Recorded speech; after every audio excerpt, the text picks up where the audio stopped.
नमस्कार, मैं हूं अनन्या श्रीवास्तव और आप देख रहे हैं न्यूज़ टाइम मीडिया। कुरान पर फिल्म बनाओ फिर देखो क्या होता है।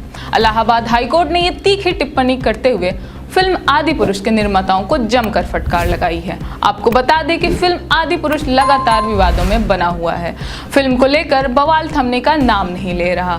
इलाहाबाद हाईकोर्ट ने फिल्म के खिलाफ दायर याचिका पर टिप्पणी करते हुए कहा कि कुरान पर एक छोटी सी डॉक्यूमेंट्री बनाएं और उसमें गलत तथ्य दिखाएं तो क्या आप सोच सकते हैं क्या हो जाएगा। कोर्ट के अनुसार इस फिल्म को भगवान राम, हनुमान और माता सीता के भक्त नहीं देखना चाहेंगे। इसे आपत्तिजनक मानेंगे और उनकी भावनाएं आहत हो सकती हैं।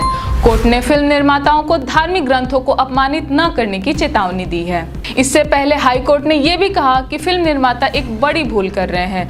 धर्म से जुड़े पवित्र ग्रंथों को छूना उचित नहीं है और किसी भी धर्म को गलत तरीके से प्रदर्शित नहीं किया जा सकता। कोर्ट ने सभी धर्मों के लिए समानता का मतलब दिया है और इसका ख्याल रखने का आग्रह किया है। यहाँ तक कि उन्होंने कुरान और बाइबल को भी न छूने की सलाह दी है।